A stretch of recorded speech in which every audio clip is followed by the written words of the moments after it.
ಎಲ್ಲರೂ ನಮಸ್ಕಾರ. ನೀವು ನೋಡ್ತೀರ ರೊಕ್ಕಾಟೆಕ್ ಯೂಟ್ಯೂಬ್ ಚಾನಲ್. ನಾನು ನಮ್ಮ ಆರಾಧನೆಕ್ಸ್ ಇವತ್ತಿನ ನೋಡಿ ಅದ್ರ ಬಗ್ಗೆ ತಿಳಿಸ್ಕೊಡ್ತೀನಿ. ಅಂದರೆ ವಿಶ್ಲಿಂಕ್ ಕ್ರಿಯೇಟರ್ ಅಪ್ಲಿಕೇಶನಲ್ಲಿ ಬ್ಯಾಂಕ್ ಅಕೌಂಟನ್ನು ಹೇಗೆ ಲಿಂಕ್ ಮಾಡೋದು ಅಂತ ನಾನು ನಿಮಗೆ ತಿಳಿಸ್ಕೊಡ್ತೀನಿ. ವಿಡಿಯೋನ ಸ್ಕಿಪ್ ಮಾಡಬೇಕು ಅನ್ನೋ ತನಕ ನೋಡಿ. ಸೊ ನಿಮ್ಮೇನಾದರೂ ಫಸ್ಟ್ ಟೈಮ್ ಒಂದು ಯೂಟ್ಯೂಬ್ ಚಾನಲ್ ನೋಡ್ತಾರೆ ಅಂದರೆ ಈಗಲೇ ಸಬ್ಸ್ಕ್ರೈಬ್ ಮಾಡ್ಕೊಳ್ಳಿ. ನೀವು ಆಲ್ ನೋಟಿಫಿಕೇಶನ್ ಮೇಲೆ ಕ್ಲಿಕ್ ಮಾಡ್ಕೊಳ್ಳಿ. ಸೊ ಈಗ ಮಾಡೋದ್ರಿಂದ ನಾ ಹಾಕೋ ವಿಡಿಯೋ ಮೊದಲು ತಲುಪುತ್ತೆ ಅಂತ ಹೇಳ್ಬೋದು. ಸೊ ಬನ್ನಿ ಇವತ್ತು ನೋಡಿ ಸ್ಟಾರ್ಟ್ ಮಾಡೋಣ. ಸೊ ಮೊದಲಾಗಿ ನೋಡ್ತಿರ್ಬೋದು ಈ ಒಂದು ಅಪ್ಲಿಕೇಶನ್ ಲಿಂಕನ್ನು ವಿಡಿಯೋದ ಡಿಸ್ಕ್ರಿಪ್ಷನ್ದಲ್ಲಿ ಕೊಟ್ಟಿರ್ತೀನಿ. ಸೊ ನೀವು ಬೇಕಾದ್ರೆ ಹೋಗ್ಬಿಟ್ಟು ಯೂಸ್ ಕೂಡ ಮಾಡ್ಬೋದು. ಸೊ ಅದ್ರ ಜೊತೆಗೆ ಇನ್ನೊಂದು ವಿಡಿಯೋದಲ್ಲಿ ಈ ಒಂದು ಅಪ್ಲಿಕೇಶನ್ ಹೇಗೆ ಅಕೌಂಟನ್ನು ಕ್ರಿಯೇಟ್ ಮಾಡಿ ಹೇಗೆ ಯೂಸ್ ಮಾಡು ಅಂತ ತಿಳಿಸ್ಕೊಟ್ಟಿನಿ. ಸೊ ಆ ಒಂದು ವಿಡಿಯೋನು ಕೂಡ ಈ ಒಂದು ವಿಡಿಯೋದ ಎಂಡ್ ಸ್ಕ್ರೀನ್ ಹಾಕಿರ್ತೀನಿ. ಸೊ ನೀವು ಬೇಕಾದ್ರೆ ಹೋಗ್ಬಿಟ್ಟು ವಿಸಿಟ್ ಕೂಡ ಮಾಡ್ಬೋದು. ಸೊ ಈಗ ಬನ್ನಿ ಇವತ್ತು ನೋಡಿ ಸ್ಟಾರ್ಟ್ ಮಾಡೋಣ. ಸೊ ನೀವು ವಿಶ್ಲಿಂಗ್ ಅಪ್ಲಿಕೇಶನ್ ಓಪನ್ ಮಾಡಿದ ನಂತರ ನಮಗೆ ಈ ರೀತಿ ₹100 ಓಪನ್ ಆಗುತ್ತೆ ಅಂತ ಹೇಳ್ಬೋದು. ನಂತರ ನೋಡ್ತಿರ್ಬೋದು ಇಲ್ಲಿ ನಿಮ್ಮ ಮೇಲ್ಗಡೆ 3 ಲೈನ್ ನಿಮಗೆ ತೋರಿಸ್ತಿದೆ ನೋಡ್ತಿರ್ಬೋದು. ಸೊ ನೀವು ಇದ್ರ ಮೇಲೆ ಕ್ಲಿಕ್ ಮಾಡ್ಕೊಳ್ಳಿ. ಸೊ ನಂತರ ಈ ರೀತಿ ₹100 ಓಪನ್ ಆಗುತ್ತೆ ಅಂತ ಹೇಳ್ಬೋದು.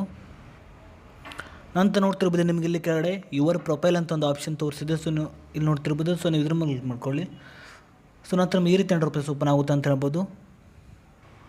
ನಂತರ ನೋಡ್ತಿರ್ಬೋದು ನಿಮಗೆ ಇಲ್ಲಿ ಕೆಳಗಡೆ ಆ್ಯಡ್ ಬ್ಯಾಂಕ್ ಡೀಟೇಲ್ಸ್ ಅಂತ ಒಂದು ಆಪ್ಷನ್ ತೋರಿಸಿದೆ ನೋಡ್ತಿರ್ಬೋದು. ಸೊ ನೀವು ಇದ್ರ ಮೇಲೆ ಕ್ಲಿಕ್ ಮಾಡ್ಕೊಳ್ಳಿ. ಸೊ ನಂತರ ಈ ರೀತಿ ₹100 ಓಪನ್ ಆಗುತ್ತೆ ಅಂತ ಹೇಳ್ಬೋದು. ನಂತರ ನೋಡ್ತಿರ್ಬೋದು ಮೇಲ್ಗಡೆ ಅಪ್ಡೇಟ್ ಯುವರ್ ಬ್ಯಾಂಕ್ ಡೀಟೇಲ್ಸ್ ಅಂತ ಒಂದು ಆಪ್ಷನ್ ತೋರಿಸಿದೆ. ಮೊದಲಾಗಿ ನಿಮ್ಮೊಂದು ಅಕೌಂಟ್ ನಂಬರನ್ನು ಎಂಟರ್ ಮಾಡ್ಕೊಳ್ಳಿ.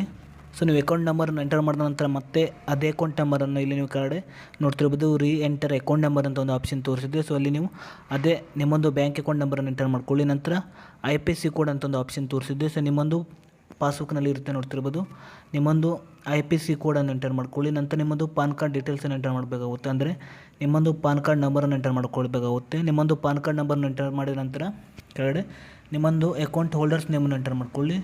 ಸೊ ನೀವು ಹೀಗೆ ಮಾಡಿಬಿಟ್ಟು ನಂತರ ನೋಡ್ತಿರ್ಬೋದು ನೀವು ಕೆಳಗಡೆ ನಿಮಗೆ ಈ ಒಂದು ಬ್ಯಾಂಕ್ ಡೀಟೇಲ್ಸನ್ನು ಎಂಟರ್ ಮಾಡಿದ ನಂತರ ನೋಡ್ತಿರ್ಬೋದು ನೀವು ಕೆಳಗಡೆ ಸೇವ್ ಡೀಟೇಲ್ಸ್ ಮೇಲೆ ಕ್ಲಿಕ್ ಮಾಡ್ಕೊಳ್ಳಿ.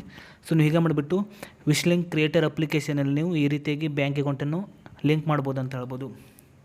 ಸೊ ಇಷ್ಟೇ ಇವತ್ತಿನ ವಿಡಿಯೋ ಸ್ವಲ್ಪನಾದರೂ ಇಷ್ಟ ಆಗಿದ್ರೆ ಪ್ರಿಯಾಗಿ ಸಬ್ಸ್ಕ್ರೈಬ್ ಮಾಡ್ಕೊಳ್ಳೋಕೆ ಲೈಕ್ ಮಾಡಿ. ಮತ್ತೆ ಸಿಗೋಣ. ಜೈ ಹಿಂದ್, ವಂದೇ ಮಾತರಂ.